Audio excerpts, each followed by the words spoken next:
Oleh karena itu, untuk bisa memposisikan diri sebagai guru yang memiliki empatik dan simpatik, ada beberapa langkah konkret yang harus dilakukan oleh seorang guru.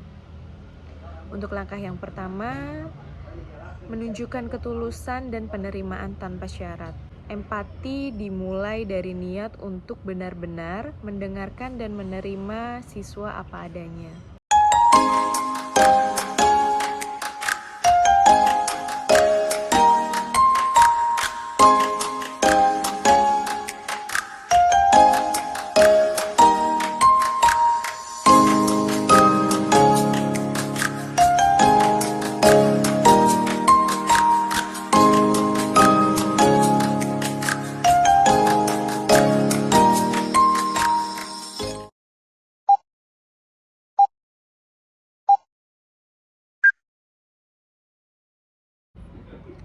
Assalamualaikum warahmatullahi wabarakatuh. Halo teman-teman semua, bertemu lagi dengan saya Nur Indasari dari Universitas Indraprasta PGRI dengan NPM 202214502242. Dalam kesempatan kali ini saya akan membahas materi tentang bagaimana seorang guru dapat memposisikan dirinya sebagai guru yang memiliki rasa simpati dan empati kepada peserta didik dalam proses pembelajaran di kelas.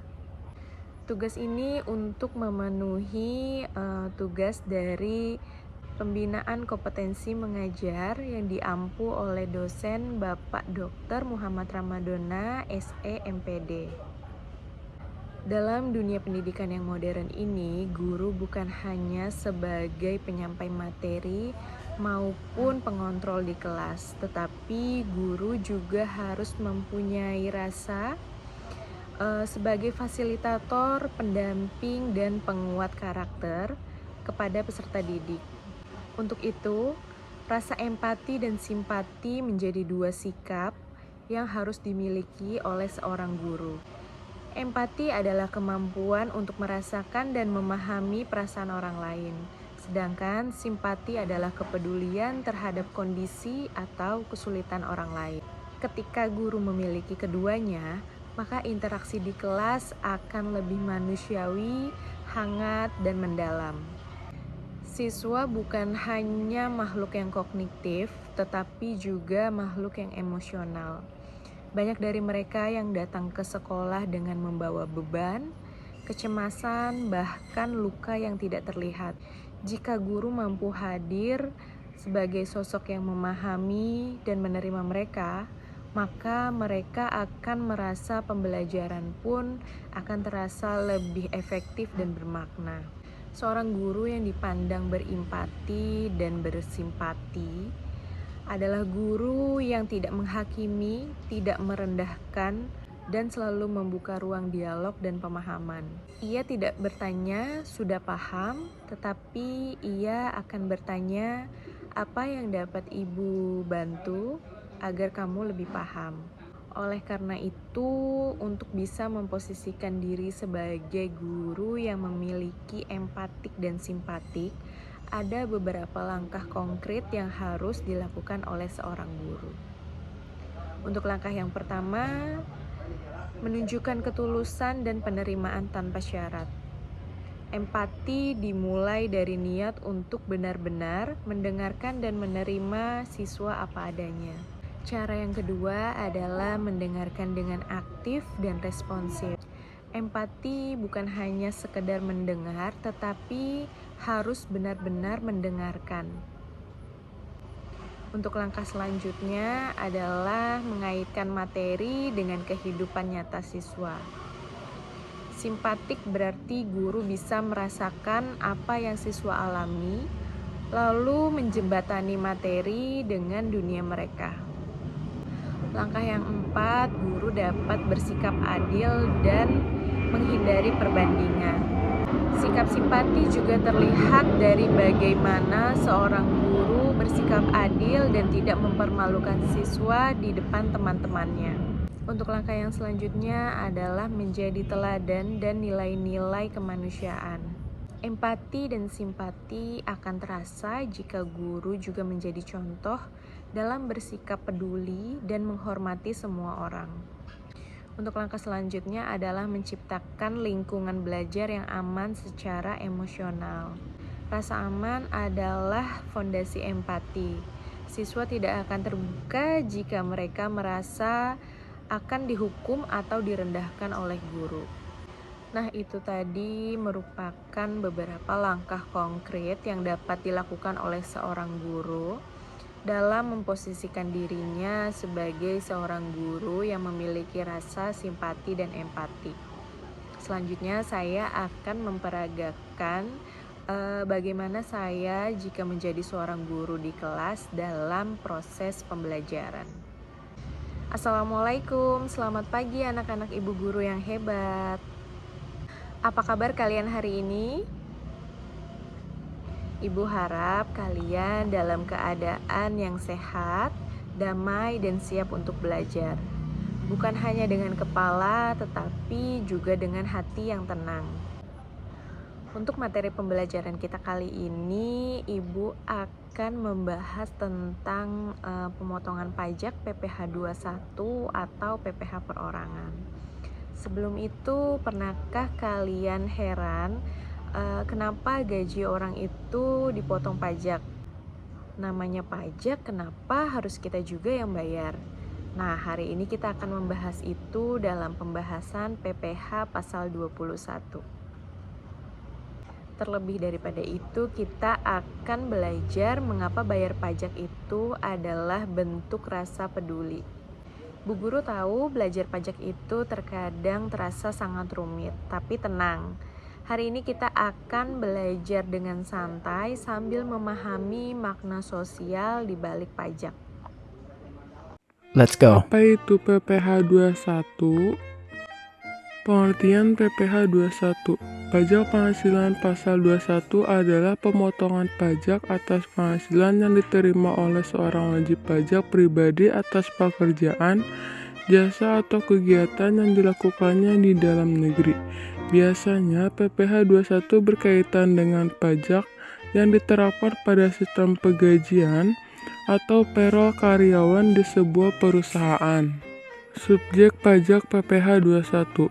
PPh pasal 21 juga digunakan secara luas untuk berbagai kegiatan lainnya dengan subjek pajaknya terdiri dari pekerja formal atau karyawan atau pegawai, pekerja bebas atau bukan pegawai, sebagai pekerja sekaligus pengusaha, wajib pajak pribadi sebagai pengusaha. Perlakuan atas PPh 21 dan beberapa persen pajak yang akan dikenakan sangat variatif tergantung penerima penghasilan. Di antaranya, penghasilan bagi pegawai atau karyawan tetap, penghasilan bagi pegawai atau karyawan tidak tetap, penghasilan bagi bukan pegawai atau karyawan, penghasilan karyawan yang dikenakan PPh 21 final, dan penghasilan lainnya.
akan menjelaskan sedikit tentang pengertian pajak 21.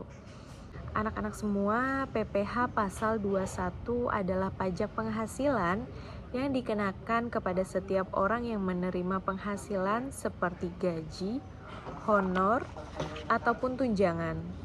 Jadi ketika kalian bekerja, mau jadi akuntan, guru, pegawai bank, atau desainer, kalian tetap akan dikenakan potongan PPh 21. Misalnya Bu Guru nih, untuk setiap bulan gaji Ibu akan dipotong untuk pembayaran PPh 21.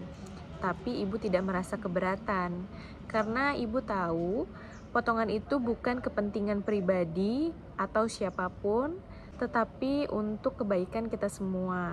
Contoh ya, kalau seseorang punya gaji sebesar 5 juta rupiah sebulan, maka pajak yang dikenakan berbeda dengan orang yang mempunyai gaji atau memiliki gaji sebesar 20 juta sebulan. Karena sistem pajak merupakan sistem yang progresif, maka semakin tinggi penghasilan, semakin besar pula pajak yang dikenakan. Sekarang coba bayangkan ketika kalian melihat jalanan yang rusak sedang diperbaiki, atau teman kalian yang mendapatkan bantuan KIP di sekolah. Nah, dari mana asal semua itu? Asalnya dari pajak.